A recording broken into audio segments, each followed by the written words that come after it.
طب اہل بیت علیہ الصلوۃ والسلام سے. اب دیکھیں نا یہی طب اہل بیت, اس کے کافی لوگوں نے مخالفت بھی کی. بھائی سیدھی بات ہے کہ علم جب نیا ہوتا ہے تو آپ جب اس کو اجازت دو گے آگے بڑھنے کی, وہ پریکٹس کرے گا, ایکسرسائز کرے گا, پھر جا کے اس علم کو ترقی ملتی ہے نا. لیکن اگر پاکستان میں کوئی کہے کہ میں گاڑی پانی سے چلا لوں گا, یہ سب سے پہلے یہ دشمن کس کا بنا؟ پیٹرولیم کمپنیز کا. سب سے پہلے وہ کمپنیاں اس کو ماریں گی. کل اس نے پانی سے اگر گاڑیاں چلانا شروع کر تو ہمارا پیٹرول کون خریدے گا؟ تو ہمیشہ ایک چیز اس کے ضد میں ہوتی ہے اور ہم جانے انجانے میں اس چیز کے دشمن بن جاتے ہیں. اگر طب اہل بیت کی معصوم کے نسخے سے اگر کسی انسان کو شفا مل جاتی ہے, ہم نے خود آسٹریلیا میں کینسر کے مریض کو شفا دی اسی طب اہل بیت کے نسخوں سے. 500 کے قریب انگلینڈ میں صرف کرونا کے مریضوں کو شفا ملی صرف اہل بیت کے طبی نسخوں کے وسیلے سے. کیوں؟ کیونکہ فَلْيَنْظُرُ الْإِنسَانُ إِلَىٰ طَعَامِهِ, اصل بیماری ہمارے کھانے کی ہیں. کہ کل میں نے اس دن آپ کو کہا تھا اللہ نے 30 دانت دیے ہیں, بتایا تھا آپ کو نا کہ 30 دانت دیے اللہ نے انسان کو. بکری کو بھی دانت دیے, آپ کو بھی دانت دیے. بکری کے سارے دانت فلیٹ ہیں, ایک بھی نوکیلا دانت نہیں ہے. یہ میں وہاں پڑھتا ہوں جو امیروں کے گھر جاتا ہوں, جو روز مجھے گوشت کھلاتے ہیں, ان کے لیے پڑھتا ہوں. ہم چاہتے ہیں دل نرم ہو, کھلا کھلا کے دل کو سخت کر دیتے ہیں. تو میں نے کہا سارے دانت بکری کے فلیٹ ہے. کیوں؟ کیونکہ بکری ہے ویجیٹیرین. بکری کے سامنے کڑھائی بھی رکھو گے نہیں کھائے گی. حیوان اپنی فطرت سے نہیں ہٹتا. انسان پہلا حیوان ہے جو فطرت سے ہٹ جاتا ہے. کیوں؟ کیونکہ یہ ویجیٹیرین ہے, اسے سبزی کھانی ہے. چیتے کو نوکیلے دانت, بلی کو نوکیلے دانت, کیونکہ اسے گوشت کھانا ہے. اب کیلکولیٹ کرو اپنے سسٹم کو, الہی تہذیب کو اس دنیا سے. مہینے میں دن ہے 30 یا 31, دانت اللہ نے دیے فار ایگزامپل 30 یا 32. آپ کو کتنے دانت دیے نوکیلے؟ 4 دانت. نوکیلا دانت ہے گوشت کے لیے. مہینے میں کتنے دن ہیں؟ 30 دن. کتنے دانت ہیں؟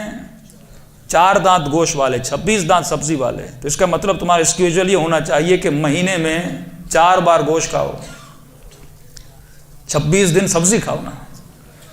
اور پہلے یہی ہوتا تھا, جمعے کے دن گوشت کھایا جاتا تھا. اب کوئی بندہ روز گوشت کھا کے مولانا کولیسٹرول ہو گیا دعا کریے. بھئی ایسے تو نہیں ہوتا. جب تو کمپلیٹلی اہل بیت کے فرامین پہ عمل کرے گا تو تجھے ہدایت ملے گی نا. جب ہم جاہل رہیں گے تو یہ جہالت ہمیں تباہی میں لے کر چلی جاتی ہے. اسی طرح کرونا سے بچنا ہے تو میں تو یہی کرتا ہوں بھائی. آج تک میں نے ماسک نہیں لگایا, آپ لگائیں, اچھی بات ہے. کیونکہ اس میں بھی 2 نظریے ہیں. کیونکہ کل ہو سکتا ہے ڈاکٹر یہ کہیں, کیونکہ انسان کے منہ سے فرماتے ہیں کہ ہزاروں کے قریب بیکٹیریاز نکلتے ہیں, اور یہ بیکٹیریا جب ہوا میں آتے ہیں تو مر جاتے ہیں, اور جب آپ ماسک لگاتے ہو تو یہ بیکٹیریا نکلتا ہی نہیں ہے. کچھ ڈاکٹرز کہتے ہیں کہ ماسک کی وجہ سے بھی اب لگاؤ تو پھر تھوڑی تھوڑی دیر کے بعد سانس لیا کرو تاکہ وہ بیکٹیریا نکل جائیں. بعض لوگ تو میں نے دیکھا ہے کہ مسجد میں بندہ بیٹھے اکیلا ماسک لگا کے بیٹھا ہے. بھائی اکیلے کیوں تم نے ماسک لگائے؟ ماسک ہے تاکہ اس کا بیکٹیریا جیسے زکام ہوتا ہے وہ چیزیں تیری طرف منتقل نہ ہو. لیکن پھر بھی باہر جائیں, کھلی ہوا میں ماسک نیچے کیا کریں, بند فضاؤں میں آپ ماسک لگا رہے ہیں تاکہ اس کا بیکٹیریا آپ کے بیکٹیریا سے نہ ٹکرائے. تو تھوڑا بہت خود بھی اسٹڈی کریں, نقل والے نہ بنیں, عقل والے بنیں. تو اس کا سمپل مشورہ میں آپ کو دوں کہ دن میں نماز 5 وقت واجب ہے نا, تو 5 وقت نماز ہے, اس کا مطلب مجھے کتنی بار وضو کرنا ہے؟ 5. اور مستحب بھی اگر وضو بھی ہو تو نماز کے لیے پھر وضو کیا کرو. کوئی بھی دین مذہب ایسا نہیں جو دن میں 5 مرتبہ انسان کا چہرہ اور بازو دھلوائے. اسلام واحد مذہب ہے.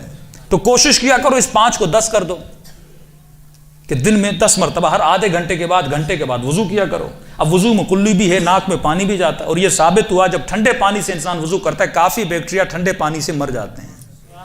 یہ بھی سائنس میں ثابت ہوا ہے. تو جب وضو کرتے ہیں تو وضو آپ کے سارے بیکٹیریاز کو مار دیتا ہے. اور اسلام میں ویسے بھی کھانے سے پہلے انسان ہاتھوں کو دھویا کرے. دوسرا, کھانے کی ترتیب. اسلام میں کھانا 3 ٹائم نہیں ہے, 2 ٹائم ہے.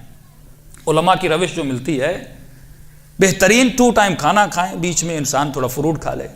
اور یہ انڈیا کا ڈاکٹر ہے چودھری, بہت مشہور ڈاکٹر, اس نے تقریباً ابھی تک 5000 مریضوں کو, اور اس نے چیلنج کیا ہے کہ انڈیا کا کوئی بھی مریض آئے میں ٹھیک کر کے دکھاؤں گا. دوسرا, سب سے زیادہ ہم جب بیمار ہو جاتے ہیں, نئی ریسرچ پڑھا, کچھ ڈاکٹرز ہوتے ہیں جو ڈاکٹر بن جاتے ہیں لیکن نہ تھیسس لکھتے ہیں, نہ انٹرنیشنل کانفرنسز میں جاتے ہیں, زیادہ ریسرچ نہیں کرتے. انسان جب بیمار ہوتا ہے, سانس کا مسئلہ آپ کو ہو جاتا ہے, کووڈ 19 اور کورونا میں بڑا فرق ہے. کووڈ 19 جس کو بھی پھیپھڑوں کا اپنا نمونیا ہوگا, جس کو بھی اس کا کووڈ 19 پازیٹیو آئے گا, پھیپھڑوں کا مسئلہ ہو جائے گا. اب پھیپھڑوں کا جیسے آپ کو مسئلہ, اگر آپ ہاسپٹل جاتے ہیں تو ہاسپٹل والے فوراً آپ کو وینٹیلیٹر پہ لے کر جاتے ہیں. اور یہ تحقیق ثابت ہوئی ہے, جو بندہ وینٹیلیٹر پہ جاتا ہے 90% لوگ وینٹیلیٹر پہ مر جاتے ہیں. اس کی وجہ یہ ہے کہ وینٹیلیٹر آپ کو پریشر آکسیجن دیتا ہے. کون سی آکسیجن؟ پریشر آکسیجن سے اکثر لوگوں کا جو دماغ کا تعلق ہے باڈی سے کٹ جاتا ہے, وہ انسان کہاں چلا جاتا ہے؟ آئی سی یو میں چلا جاتا ہے. تو کوشش کریں جو بندہ مریض ہے وہ خود کو گھر میں ہی کرنٹائن کر لے. اور یہ نسخہ ان کا ہے, اور طب اہل بیت میں بھی اس کا آتا ہے کہ جو پھیپھڑوں کا جس کو مسئلہ ہو, وہ انسان کھانا جب کھائے اپنے وزن کے حساب سے, مثلا آپ کا وزن 70 کلو ہے, 60 kg ہے, اس کا 30% آپ نکالیں. مثال کے طور پہ اگر آپ 100 کلو کے ہیں تو اس کا 300 گرام وہ کہتے ہیں کھیرا اور ٹماٹر, کیونکہ دونوں میں وٹامن سی ہے, اور اس وائرس کو صرف وٹامن سی مار سکتی ہے, پانی مار سکتا ہے. اور انہوں نے پروو کیا ہے کہ تقریباً 5000 لوگوں کو صرف اس نسخے سے انہوں نے علاج کیا کہ صبح بھی 300 گرام اور رات کو بھی 300 گرام, جب بھی کھانا کھائیں اس میں ٹماٹر اور کھیرا ہونا چاہیے. اور اگر ویسے بھی آپ اس چیز کو یوز کریں تو اس سے کبھی کینسر بھی نہیں ہوتا, کیونکہ وٹامن سی بدن میں جتنا زیادہ ہوتا ہے انسان اس وائرس سے بھی بچتا ہے اور کینسر سے بھی بچ جاتا ہے. سب بات پڑھے محمد و آل محمد.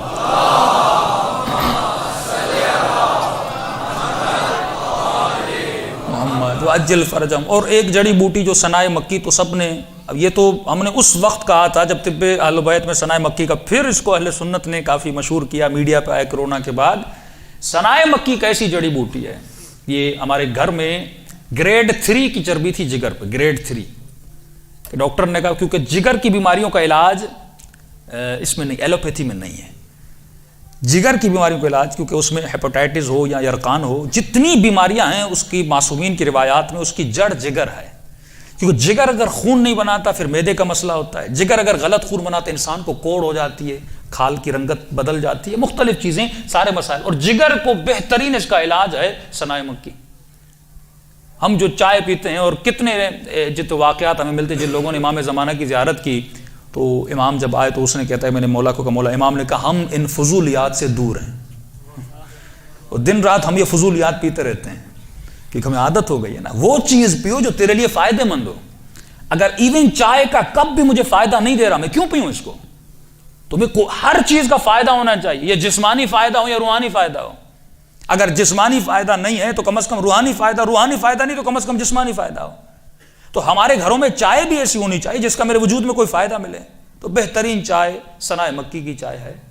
انسان اگر ہفتے میں ایک بار پیے, 15 دن میں ایک بار پیے, تو کم از کم اس سے جگر کی چربی, یہ ہمارے گھر کا بتایا واقعہ بتا رہا ہوں, گریڈ 3 کی چربی ختم ہو گئی. اور ڈاکٹر پریشان تھا کہ چربی گئی تو کہاں گئی. اتنے نسخے اہل بیت کے بتائے ہوئے ہیں. مولا علی فرماتے جب سفرے پر بیٹھو ایک تو بسم اللہ الرحمن الرحیم پڑھا کرو. یہ سائنس نے ثابت کیا جب پانی پر بسم اللہ پڑھا جاتا ہے اس کے جو سیلز ہیں وہ پانی کے سیلز پھول کی طرح خوبصورت ہو جاتے ہیں. یہ ثابت ہوا ہے جب بسم اللہ پڑھتے وہ سیل خوبصورت ہو جائے, پانی پھر بدن میں جاتا ہے تو پانی انسان کو شفا دیتا ہے. اسی طرح مختلف چیزیں جس مولانا نے بتاتے ہیں, ابھی پیٹ میں 2 لقموں کی جگہ ہو تو چھوڑ دو, اور ہم تو لقمہ جاتا نہیں, پیچھے سے دھکا دیتے ہیں.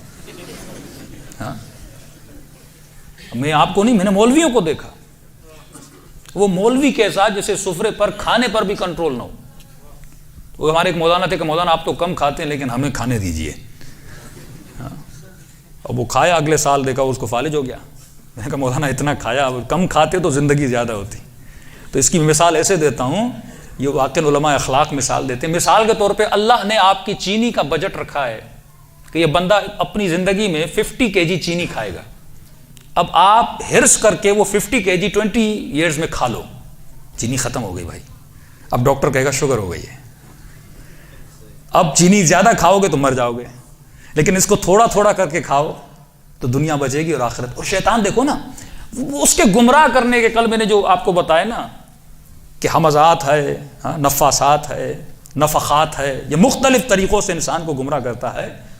کئی مومنین شوگر کے مریض ہوتے ہیں, سفرے پر آتے ہیں, مولا کی نیاز آتی ہے, میٹھی نیاز, حلوہ آیا, میٹھے چاول آئے, کھانا شروع ہو جاتا ہے. اب مولوی کوئی منع کرے بھائی آپ کو شوگر ہے, تو کہتا ہے مولانا نیاز, مولانا نیاز میں شفا ہے.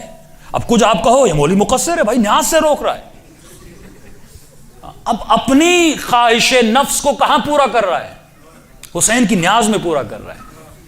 میٹھا اس کو پسند ہے، نام نیاز کا دے رہا. بھائی امام حسین کی نیاز ہے تو آدھا چمچ لے، کس نے کہا تو پورا پیالہ کھا جا؟